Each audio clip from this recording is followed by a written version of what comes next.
Sounds good. Oh.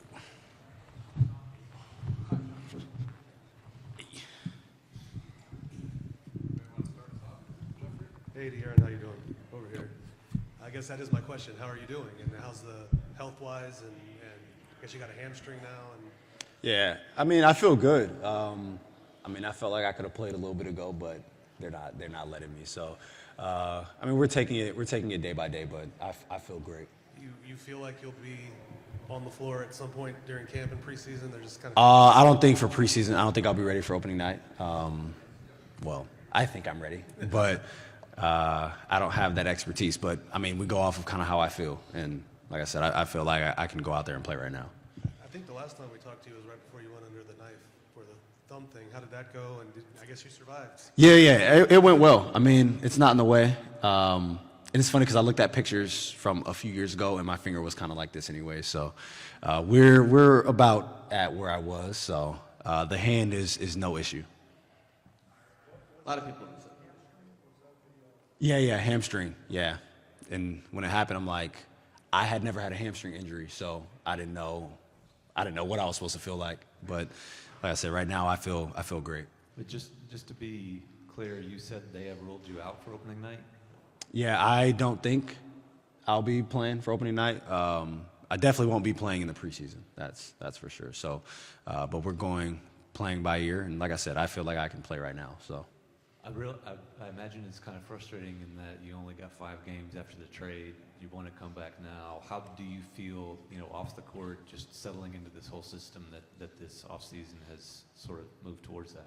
It's been great. I mean, I've been able to be on the court with guys, and even when I haven't, I've been around. So just being able to build that chemistry, and obviously, teams want to get better during the offseason, and you want to get better as individuals, but you try to do some team stuff because, guys want to get away from each other for at least a little bit. But we have a group of guys that enjoy being around each other and enjoy competing against one another. So I think that made getting together this summer even that much more easy because you do enjoy being around each other. So I think we had an excellent summer, all as individuals and as a unit. Just real quick, which hamstring? Right hamstring. And you and Wemby, the pick and roll situation, how much are you itching just to get back on the court and develop that part of y'all's? I think it's huge. For all of us, and I think we have a lot of guys who are going to run pick and rolls with Vic. So, being one of those tandems, you want those 3 tandems to be the top 3 tandems in the league if you can. But with that comes, you have to be able to develop that chemistry because if y'all don't know what each other wants to do, it's hard to run a pick and roll. And obviously, when you're running a pick and roll, it's not just those 2 guys. The other 3 guys on the court are also involved. So just trying to continue to build that, and you want to be one of the best in the league. We all know it's an ISO heavy league, and it's a pick and roll heavy league. So if you can be one of the best pick and roll teams in the league, you see yourself as one of the top offenses in the league as well. To be clear, you said you never had a hamstring before? No. And I checked your social media, and you said you tried to dunk at your camp for kids because you tried to show off the house with it. Did you pull your hamstring? No. It wasn't then. It's funny. That was like my 3rd time playing 5 on 5 since I had came back from the finger. So I was very giddy to get back out there at that point. So. Tell us about your excitement level, not just you and Wemby, but Steph's growth last year, the addition of Harper, some of these other young players that can beat guys off the dribble and run pick and roll. I think we have a very dynamic team. I don't think there are a lot of teams out there that have kind of multiple or that many guys that can really handle the ball. Like the guys you named, and you have Keldon who likes to get downhill, Devin who's able to create his own shot. We have a lot of individuals who are able to create their own shot. But at the end of the day, for us, I think the big thing is, what happens after that. We have a lot of guys that can touch the paint. We have a lot of guys that can create for themselves. But a lot of what goes on in this league are a lot of catch and shoot threes. It's a lot of lobs, and it's a lot of cutting, trying to get layups. A lot of not very much of the times is it the guy that initially has the ball that ends up scoring. So for us, it's, can we make open shots? Because we're going to get open shots. We have a lot of guys that can create advantages. So I think that's where our offense lies, and what happens after the initial guy creates something. DeAaron, over here. What's going on? It feels like you've played in a lot more than just one playoff series. It feels you as a player, it feels like you've been... No, it doesn't.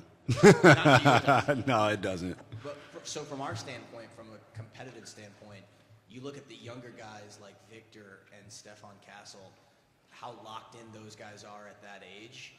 Does it bring up the level of competition with everybody else in that locker room? Definitely. I mean, whenever your better players or your franchise cornerstones compete on both ends of the court, it makes everybody else, bring up their level. So it's great, especially for Steph, who have last year, he's guarding the best players in the league.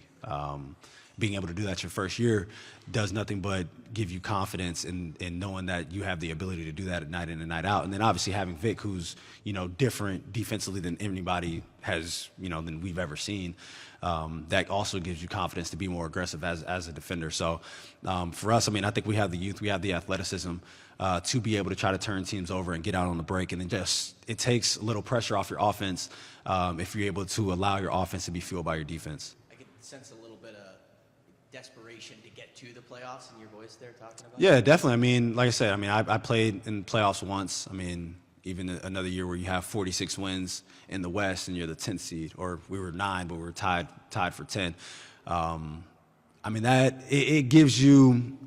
It does give you a sense of kind of just wanting to get back there, but knowing that in this conference, you drop 2 or 3 games, and now instead of being a 50-win team and you're the 6th seed, you're a 47, 46, 45 win team, and you're seeing yourself in the play-in, or maybe even not in the play-in. So this conference isn't going to get easier, and as a team, we're hoping that we're continuing to develop and get better.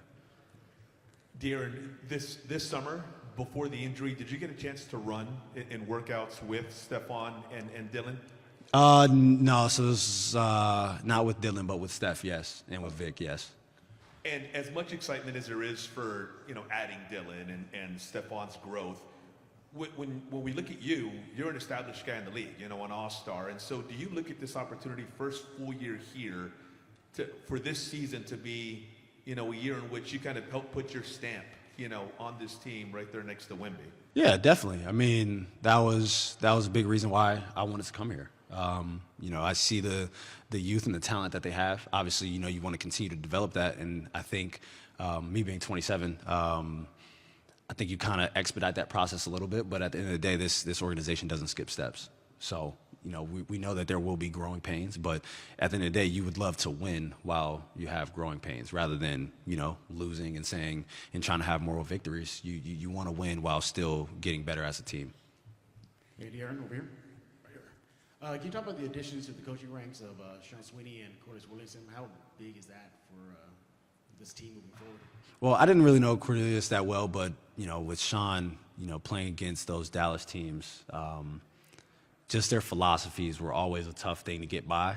And I've had good games against Sean, but he definitely, the way he teaches it definitely makes it tough on a ball handler, on a guy who likes to get downhill. And we're just looking to implement that and also continue to be aggressive in what we do. His teams have historically turned teams over well and been able to play in transition. So I think we have the guys, I think we have the athleticism to do that as well.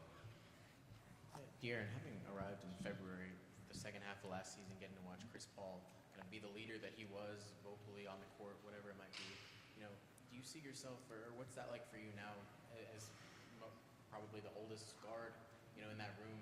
What's your leadership style, and how do you plan to kind of do that? Just continue to have a voice. And I think I've played well throughout my career. Obviously, I haven't won to the extent that I want to win, but I think those guys still kind of look at me as someone who's done that. And For me, I mean, one, it's a blessing to be able to be in a room with guys who are that talented and that young. And two, it's a blessing because I'm still able to play at an extremely high level. Like it's a little different when, you know, someone could be in their late 30s and kind of their prime's past them and they're trying to teach. But at the end of the day, I can go out there and I can still do what I'm kind of preaching to them. So I think it's great. I think it's the best of both worlds. Sure. And then when you got here, something you mentioned was how impressed you were about Victor's mindset, the way he was down to earth and everything. He was talking earlier how his diagnosis deep with the blood clot kind of spurred him to want to see the world and experience and do everything he did this summer.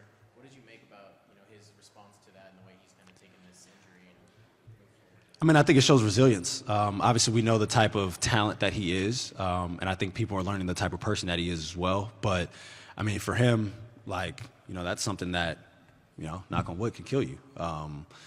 So, you know, him just looking at life differently and just being able to travel. And obviously, he has the means to be able to do that. But to be able to do that and kind of come out with a different view on not only the sport but on life, I mean, I think that's just a testament to the person that Victor is. And I don't think it surprises anybody in this building. DeAaron, you got a big extension this offseason. What did that mean to you to get that out of the way and just know that you're locked in here as a big part of this core moving forward? I think it's always great just knowing that, you know, this system has a belief in you to be able to help this franchise get to the next level. So for me, I go out there and I continue to be me. You know, I continue to, you know, be the player and be the person that I am because they saw something in me. So it does give you confidence. It definitely gives you confidence to go out there and one, play your hardest and play to your full potential. DeAaron, like when healthy, you're probably the fastest guard or fastest player in the NBA. I'm not gonna lie to you, I was running 15 miles per hour. That's why I say I think I'm ready. Like I'm running at 15 miles per hour already. Okay. And they say that no player, I think last year's ran over 18 miles per hour, and I think my max last year was 17.8, and I'm already running. That's why I say I think I'm ready. Like, you know, because we were talking about it yesterday. I'm like, yeah, I ran like 15.3, I think. I'm like, that's probably faster than most of the guys that are here. So when I say I think I'm ready, I for real think I'm ready. So, no, my bad, go on. No. Speaking of your speed, there's a streamer going around. I don't know if you know. Speed? Talking about speed? I'm Yeah, talking I about see it. Speed. Yeah, I see it. Do you think if you and Speed were in a race, like how would that go? Speed wouldn't beat me, but Speed for someone who, and like you see, he works out now, but like if Speed was probably to take it serious, I think he'd be an elite athlete. I mean, I think he's a very good athlete with what he's already doing, but he could be, because I think he's 20, maybe 21, 20. He'd be an elite athlete if he actually took it serious, especially from a young age, for sure. I believe that. Guys, we got one more. Raul in the back. Hey, DeAaron, hope you don't mind me asking, but just curious, you know, some of the players have had some negative interactions with fans as far as prop bets. Just curious about that with you. Have you run into any of that? Is that something that you wish we You know what? I'm going to say this. I don't know if you saw, like, obviously the W is growing. It's growing a lot, and you can bet on the W. And I've seen players kind of complain about it. And for me, I have a different standpoint on it because I really don't care. I mean, you put your money on it. You lost your money. That's on you. I've had bets with people that I've lost, and I didn't appreciate it. But it is what it is. You probably have a gambling problem. So they always put the little 1-800. They need to call that number. So I mean, I don't care. I don't care. But yeah, people bet on preseason games. I saw someone was like, if you bet on Thursday night college games, you have a problem, or Friday night college games.